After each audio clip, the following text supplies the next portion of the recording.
A couple things that make this air duster unique is, for one, it has a display. So it shows the power level and it also shows the level of exhaust or blowing. And the other thing that makes it unique is this roller on the back. So rather than just having 3 speeds, you can fine tune by just kind of rolling up and go all the, man, this thing is powerful. So you can go all the way down to 0 and just use it as a light, or all the way up to 100%, and you got some serious power on that. This is a sponsored video, so I will try to focus less on sharing my opinion and show more of the features. Let me go ahead and show you what you get out of the box. To turn on the air duster, you just press and hold. And then if you want the light on, you just press again. And it's actually a fairly bright light. I'm very happy with that. But with the roller, you can see I can go down all the way to 0%. And then I can go up by 10% increments all the way up to 100, where you really get a lot of power here.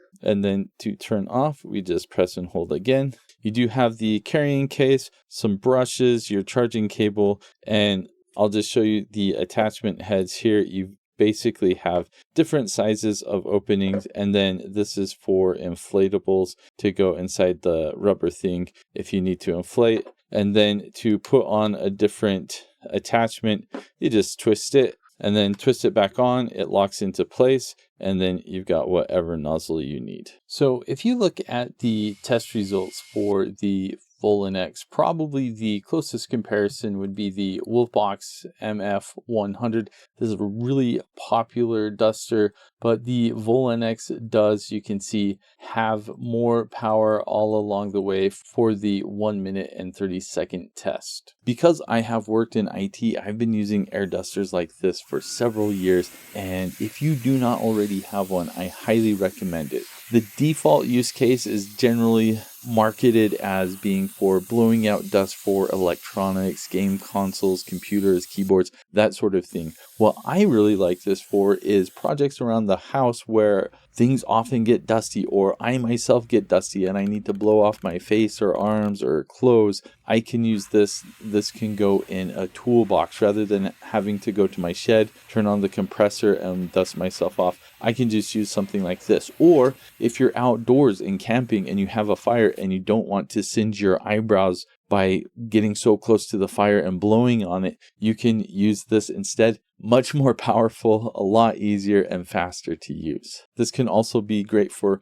car detailing or crafts around the house. And one really nice thing about the different levels for this is I can go to 10% like this, and the battery is going to last a long time like this. I can set it down on a table, and if I'm soldering or trying to dry paint or glue or something like that with a craft, rather than just blowing on it myself, I can just have this blow on it constantly. So this is a much better solution for that. This is also great for camera gear. If you're like me, sometimes you'll see dust in your lens and you'll blow it out yourself, only to find that now you're getting little specks of water on it, which is one of the worst things you can do. So you need an air duster like this so that you can blow things off, and it will blow the dust off completely. Very powerful. I find that I use air dusters all the time now that I have one, and I really like the features and attachments that this one comes with.